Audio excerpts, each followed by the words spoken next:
À l'ère où chaque génération d'iPhone promet le saut technologique, l'iPhone 17 Pro arrive avec une promesse élevée, celle de redéfinir ce qu'un smartphone pro peut offrir. Voyons voir ensemble qu'est-ce qu'il a dans ses poches. Parlons des belles choses sur ce téléphone d'abord. Le design a enfin changé, on a un look très distinct par rapport aux années précédentes. Beaucoup de gens critiquent en disant qu'il est moche, mais moi personnellement je le trouve magnifique. Avec un corps en unibody combiné avec le vert satin en bas, ça donne facilement un look luxueux et professionnel. Ce design unibody donne un autre avantage, il n'y a plus de gap entre le cadre et l'arrière du téléphone. La prise en main est juste mythique. J'ai rarement tenu quelque chose d'aussi agréable en main. On sent la texture très lisse avec le poids plutôt lourd du téléphone, on va pas se mentir. On a l'impression de tenir quelque chose de précieux. Par rapport aux iPhones précédents, c'est quand même un petit coup de pouce. Mais c'est vrai qu'une fois on a mis une coque, ils sont redevenus tous les mêmes. Maintenant, passons au côté un peu moins bien. Apple a élargi la bosse de la caméra pour mettre dedans des composants cette année afin de mettre plus de batterie dans le reste du téléphone. Ils ont maintenant trouvé un nom à cette bosse, le plateau. C'est bien cool quand on voit le téléphone changer de tête. Mais le plateau sur l'iPhone 17 Pro est un peu gênant, je trouve personnellement. Il n'est pas comme celui de l'iPhone Air, qui est plutôt étroite. Là, il est tellement large que mon index ne peut pas s'allonger, ou sinon je dois mettre au-dessus du plateau, ce qui est encore moins confortable. Après, on peut lui trouver des excuses, comme il peut donner un peu plus d'accroche au téléphone. Puis si vous avez un iPhone 17 Pro Max, ça va être beaucoup plus haut, donc ce sera plus confortable. Mais ce qu'on peut pas lui trouver d'excuses, c'est qu'il est aussi beaucoup plus facile à être endommagé. Le fait qu'Apple a décidé de larguer le titane cette année et repasser sur l'aluminium, c'est un choix que tout le monde critique et je ne peux que être d'accord. Je pense que c'est parce qu'ils veulent utiliser ce design de unibody et le titane les reviendra beaucoup plus cher. Après tout, avant, il y avait beaucoup moins de titane à utiliser sur le téléphone. Puis surtout, l'aluminium est beaucoup moins cher aussi. Même si Apple est loin d'avoir foiré le corps en aluminium, c'est même tout le contraire. J'ai jamais touché de l'aluminium d'aussi bonne qualité. Apple l'a fait plus brillant et plus doux.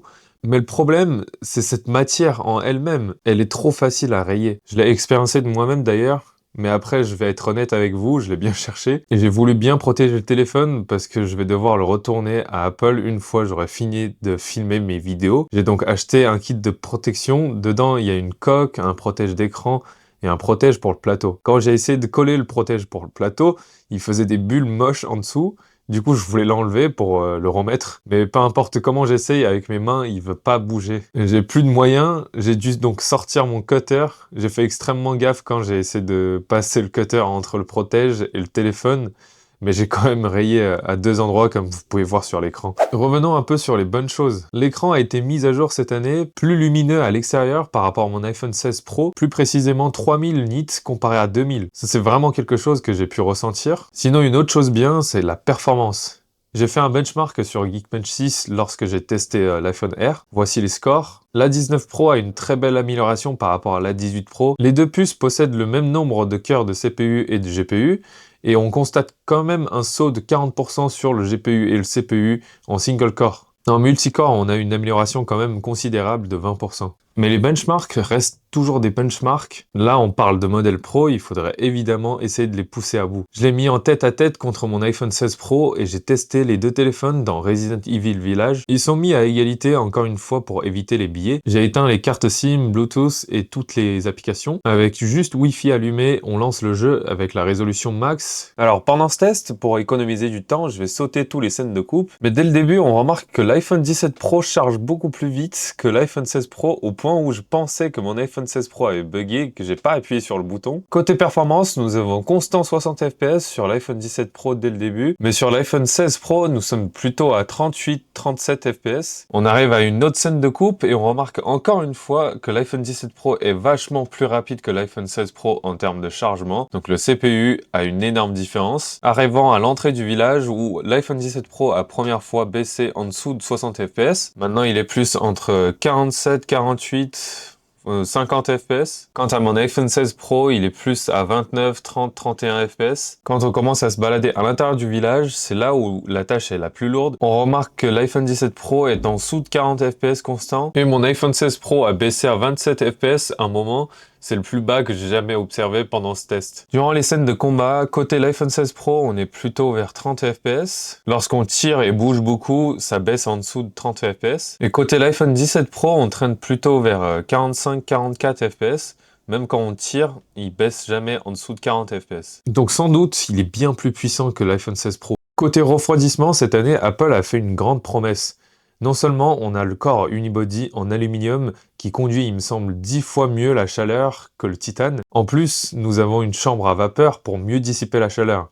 Le résultat, bon, on va dire que je m'attendais à mieux. En jeu, il chauffe autant que mon iPhone 16 Pro, si ce n'est pas plus. Voyons le résultat ensemble en jeu. Je surveille la température à peu près avec les informations indiquées en haut à droite de mon écran. Alors côté iPhone 16 Pro, dès le début du jeu, à peine 2 minutes passées, on passe déjà de nominal à fair en termes de température. Et au bout de 7 minutes, l'iPhone 16 Pro est passé à sérieux, c'est-à-dire très très chaude. Et d'ailleurs, mes mains commencent à transpirer à cause de la chaleur. Alors sur le téléphone, c'est principalement à cet endroit qu'on sent la chaleur. C'est où la carte mère et donc le CPU, le GPU est placé. Côté main droite, où la batterie elle est, on sent beaucoup moins la chaleur. On sent aussi beaucoup de chaleur qui se dissipe par le cadran en titane. Le côté où il y a les boutons de volume et le bouton d'action.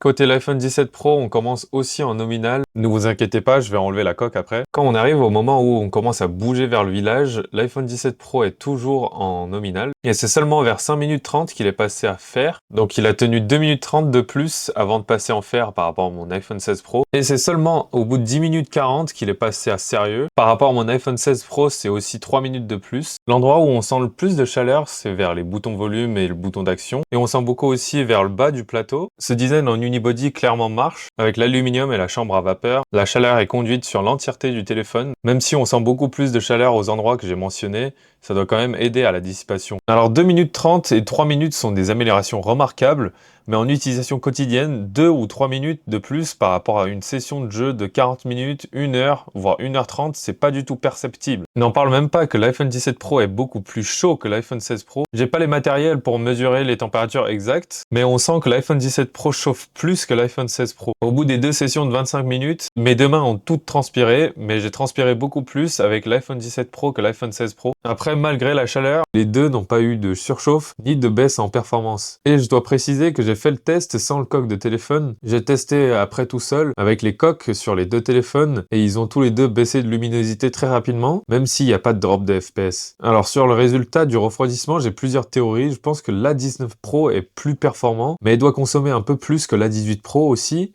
ce qui fait qu'il doit chauffer un peu plus. Donc Apple a dû mettre cette chambre à vapeur par obligation. Il est aussi possible que ce soit causé par le plateau, le fait que tout est plus condensé, plus épais.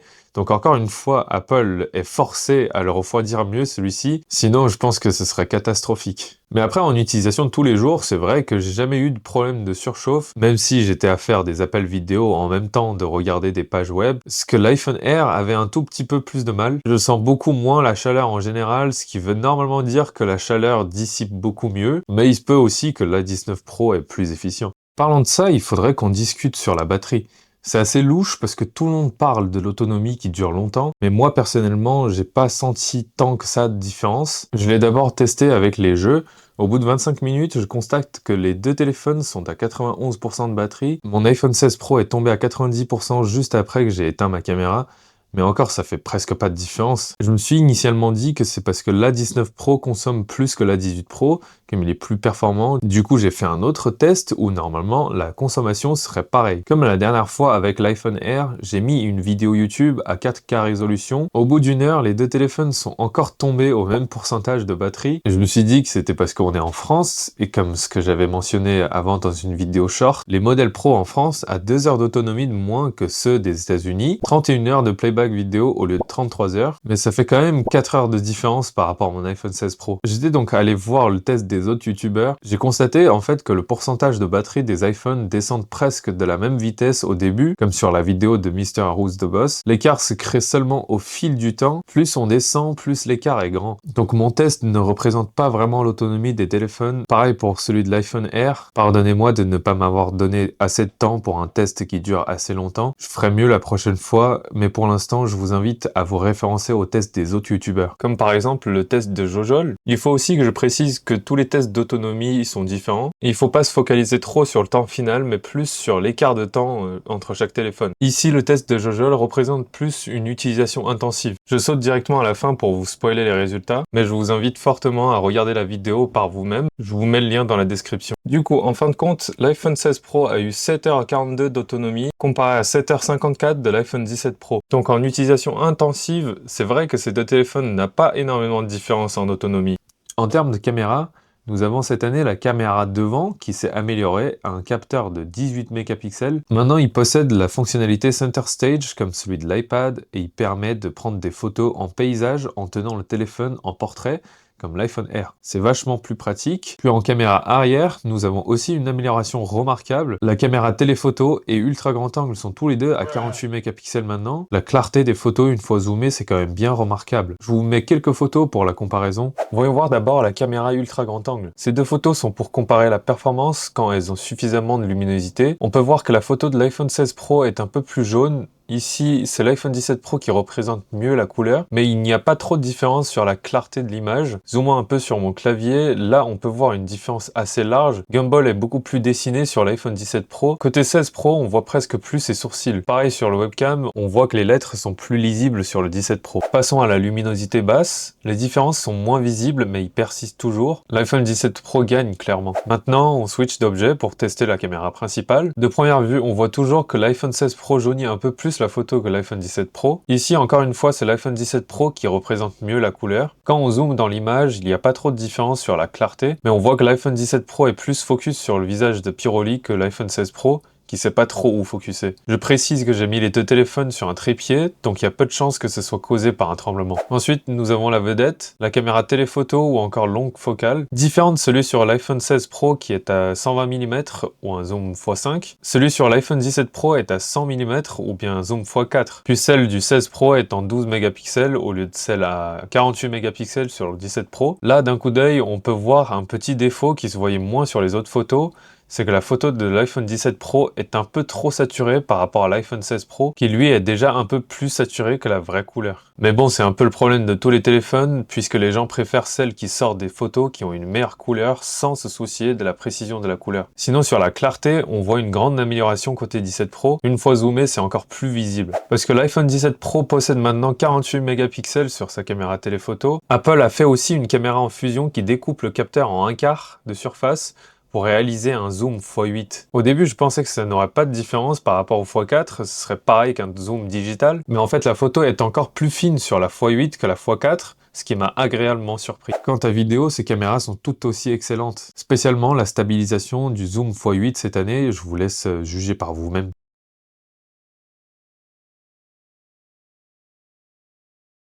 Malgré certaines déceptions envers ce téléphone à cause des hypes sur internet, l'iPhone 17 Pro est certainement digne du nom Pro. Apple a focusé tout pour rendre les modèles Pro plus pro que jamais. Pas comme l'iPhone Air où tous les sacrifices sont juste pour la finesse, l'iPhone 17 Pro minimise la perte, et si c'était à sacrifier quelque chose, ce serait absolument pour qu'il soit un meilleur téléphone et pas un œuvre d'art. Je le conseillerais pour les gens qui ont un iPhone 15 Pro ou plus ancien d'upgrade, ce nouveau Pro réglera tous les petits problèmes que vous aviez avant avec votre téléphone. Mais quant à utilisateur de l'iPhone 16 Pro, je vous conseille d'attendre un petit peu plus, mais si vous avez un budget illimité et vous voulez expérimenter quelque chose de nouveau, je vous conseille de tourner plus vers l'iPhone Air qui va vous donner vraiment une toute nouvelle expérience. Et bien c'est tout pour cette vidéo, j'espère qu'elle vous a plu. Si elle vous a été utile, n'oubliez pas de lâcher un pouce bleu, même s'il n'est plus bleu maintenant. N'hésitez pas à vous abonner si vous aimez mes contenus, ça m'aidera à créer d'autres vidéos comme celle-ci. Je vous dis à la prochaine.